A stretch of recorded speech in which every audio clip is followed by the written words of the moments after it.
Halo semuanya, saya Novaldi Nur Muhammad dari grup 2. Saya akan menjelaskan tentang diagram blok, tapi agar lebih mudah di sini saya menggunakan diagram wiring. Jadi lengkap dengan wiring diagram dari tiap komponen yang menuju ke controller. Seperti yang teman-teman lihat, kita menggunakan 3 sensor ultrasonik yang terdiri dari ultrasonik kanan, ultrasonik kiri, dan ultrasonik depan, di mana sensor ultrasonik ini menggunakan tegangan input 5 volt untuk bekerja. Jadi di sini bisa teman-teman lihat saya menggunakan DC power supply itu 5 volt.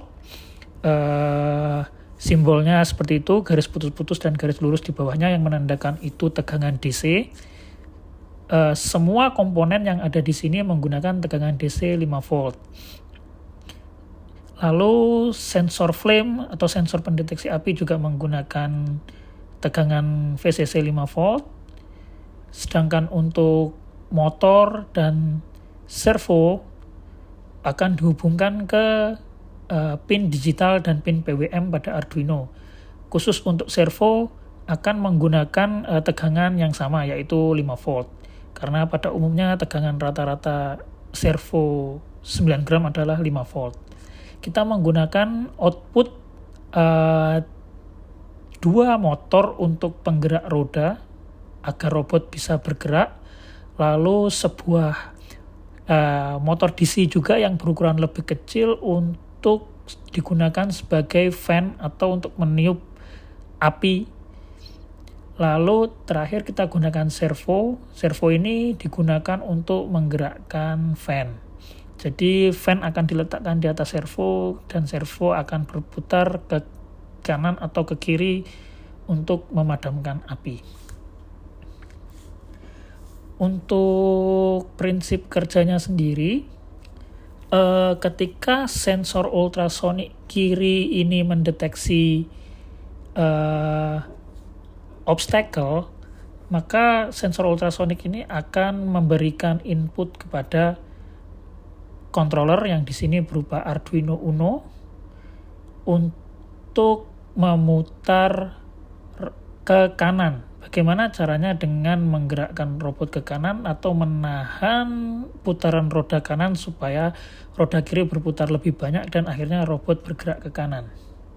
Begitu juga sebaliknya untuk sensor ultrasonik kanan, berprinsip seperti itu juga. Bagaimana sensor ini bisa bekerja? Jadi sensor ultrasonik akan bekerja dengan prinsip mentransmit sebuah echo atau gelombang yang nantinya akan dipantulkan ketika mendeteksi sebuah obstacle, lalu diterima oleh ultrasonik itu sendiri, yang mana akan menjadi input ke controller dari pin bernama TR. Itu akan menjadi input ke Arduino. Ada beberapa cara untuk mengolah signal dari ultrasonik ini. Untuk program yang kami buat untuk ultrasonik kanan dan kiri, kami menggunakan prinsip digital, di mana pada threshold tertentu itu akan menjadi input boolean pada controller, yaitu 1, tapi jika tidak mendeteksi akan bernilai 0. Berbeda dengan ultrasonik depan, kami menggunakan signal analog sebagai pemrosesnya. Oleh karena itu pada sensor ultrasonik depan kami memasukkan input TR ke pin A0 atau di sini pin analog pada Arduino. Karena kami akan membaca jarak secara real time dengan value yang berubah-ubah. Bukan berupa input 1010 seperti ultrasonik kanan dan ultrasonik kiri.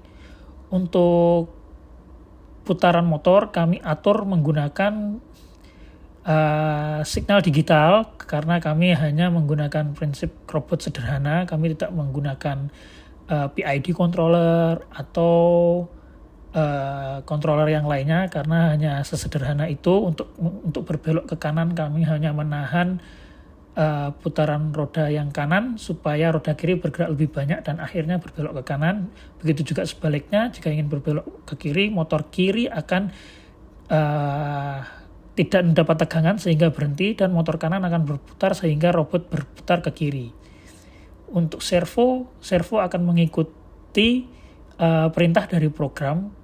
Ketika mendeteksi api, servo akan bergerak ke arah api dengan signal PWM, karena servo diatur dengan menggunakan signal PWM. Oleh karena itu output servo kami masukkan ke pin 3. Di pin 3 juga kami akan mengatur pin out sebagai PWM atau pulse width modulation, di mana kita akan mengubah atau mengatur pergerakan motor servo itu berdasarkan perubahan pulse atau pulsa digital.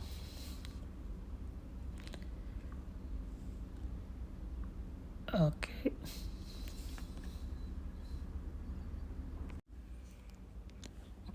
Baik, dari flowchart sistem yang kami buat, robot akan mulai menginisialisasi sensor dan aktuator, yaitu berupa motor. Lalu selanjutnya sensor akan membaca jarak kiri, kanan, atau depan, dilanjutkan dengan pembacaan sensor api atau flame sensor. Lalu terdeteksi ada api atau tidak. Harusnya di sini ada pergerakan robot. Jika sensor kanan mendeteksi obstacle, maka akan berbelok ke kiri. Jika di sebelah kanan ada obstacle, maka akan berbelok ke kiri, dan di kiri ada obstacle akan bergerak ke kanan. Jika api tidak terdeteksi, maka akan servo kembali ke posisi awal dan kipas tidak akan menyala.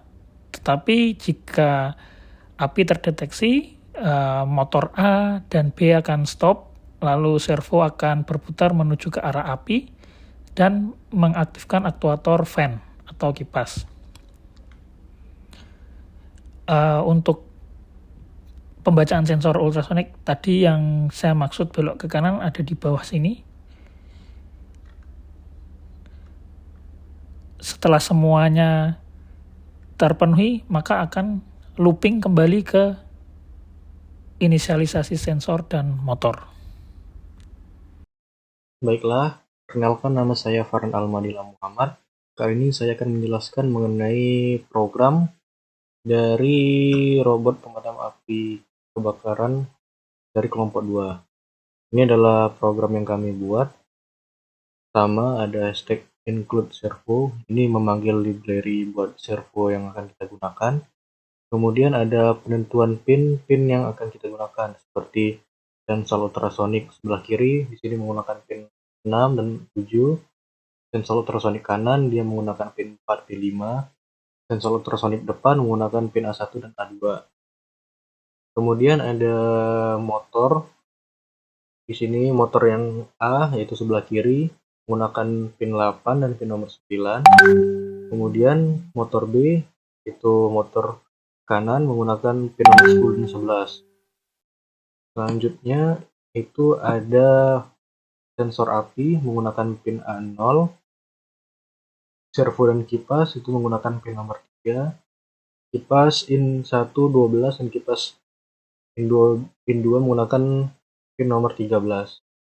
Kemudian ini ada penamaan servo my servo, void setup, mana di sini kita menggunakan komunikasi 9600. Kita menentukan pin-pin mana yang kita gunakan sebagai input dan output pada program kita kali ini. Yang ini kita lihat yang seperti tadi, pin 1 sebagai output, echo pin 1 sebagai input, trik pin 2 sebagai output, echo pin 2 input. Ini untuk sensor jarak kita tentukan sebagai output dan input.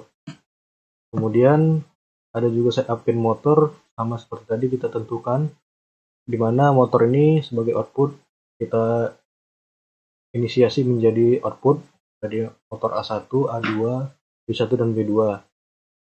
Ada flame sensor di mana kita gunakan input, kita buat sebagai input. Kipas sebagai pemadam api kita buat sebagai output. Dan juga setup servo. di mana kondisi awal servo itu berada di 0 derajat. Kemudian void loop, di mana program ini membaca jarak dari ultrasonik. Yang pertama dari ultrasonik sebelah kiri, kita namain jadi distance 1, sebelah kanan dan depan, di mana dia akan membaca dari pin ultrasonik tersebut. Kemudian pembacaan dari sensor api, analog read, flame, pin. Kemudian akan keluar dari serial monitor berapa distance ataupun jarak yang terbaca pada sensor ultrasonik tersebut. Nilai dari ultrasonik kiri, kanan, depan, hingga nilai dari pembacaan sensor api. Setelah itu, setelah dibaca, maka akan kita buat program untuk menavigasikan robot kita, di mana jika distance 1 30, distance 2 30, dan distance 3 50, maka robot akan bergerak maju ke depan. Jika tidak, jika distance 3 itu lebih kecil sama dengan 50, di mana distance 3 ini adalah sensor yang di depan, berarti dia membaca ada sebuah rintangan, dan distance 1 lebih besar dari distance 2, yaitu distance kiri lebih besar daripada distance 2, maka di sini kan artinya dia membaca ada rintangan di depan, dan yang sensor kiri membaca lebih besar dari sensor yang kanan, maka dia akan bergerak ke kiri. Berikutnya, jika distance 3 sensor depan membaca lebih kurang dari 50 dan distance 2 lebih besar dari distance 1, maka akan berbelok ke sebelah kanan.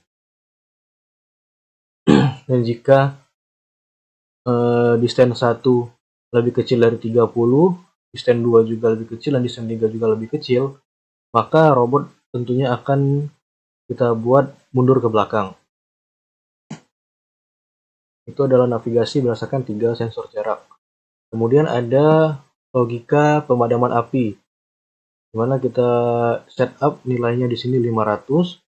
If flame value lebih kecil dari 500, maka serial print-in akan mendeteksi, membuat tulisan api terdeteksi dan memadamkan.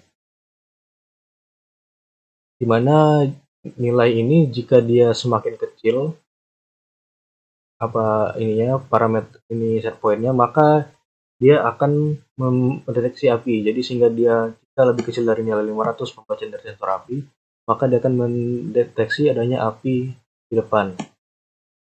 Kemudian servo akan mengarahkan kipas ke api 90 derajat dan kipas akan berputar. Jika tidak, servo akan kembali ke posisi 0 derajat dan kipas akan mati. Kemudian delay selama 200 milisecond.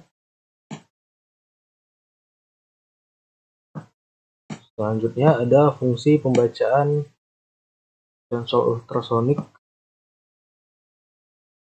di mana ini untuk membaca dari trig pin dan echo point yang kita gunakan.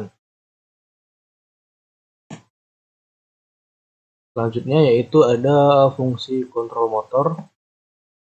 Di sini ada perintah yang tadi kita buat, move forward, backward, turn left, dan turn right.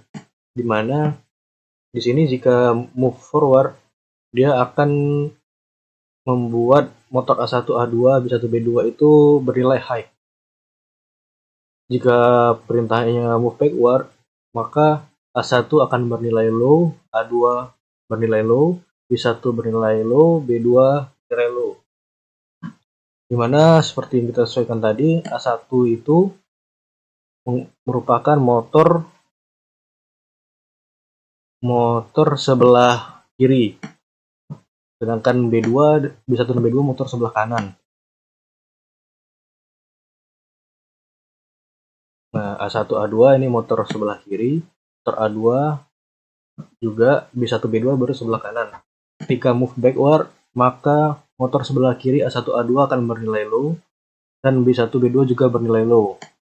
Namun ketika dia turn left, motor A1 bernilai low motor yang sebelah kiri bernilai low A1, pin 2 A2 bernilai high, dan B1 sebelah kanan bernilai high, B2 bernilai low.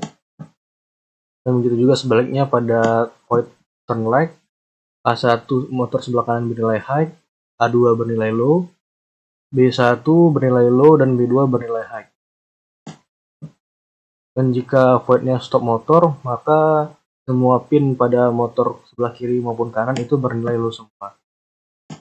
Mungkin itu saja penjelasan mengenai program dari robot pemadam api dari kelompok 2. Saya ucapkan terima kasih.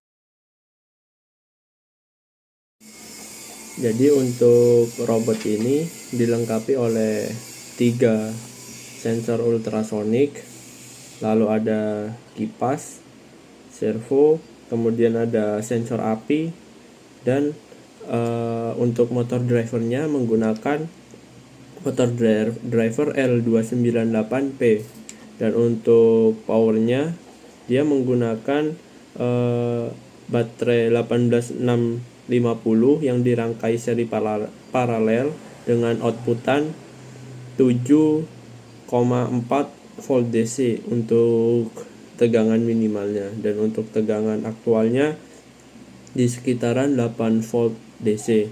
Nah, untuk kondisinya, jadi kita membuatnya, jadi ketika sensor api ini mendeteksi adanya api, maka si servo mengarahkan kipas ini ke depan, ke sumber tujuan api untuk memadamkan api. Dan untuk kondisi perjalanannya ini, ketika dia mendeteksi adanya rintangan atau obstacle di samping kanan atau kiri, misalkan ada di kanan, dia akan berbelok ke kiri. Nah, misalkan ada di kiri, si motor ini akan berbelok ke kanan, seperti itu. Dan untuk kondisi di depan, dia akan memastikan kondisi di samping kanan atau kirinya kosong, jadi akan berbelok sesuai ke arah yang kosong tersebut. Nah, untuk kondisinya di sini, jadi kita langsung testing saja.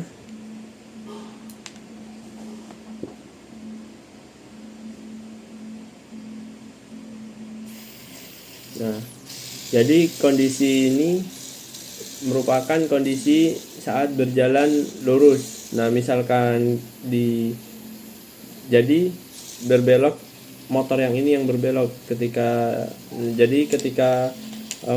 sensor yang di kiri yang dihalangin, motor yang ini berhenti dan motor yang kiri akan berjalan. Nah, ketika ada kondisi api, dia akan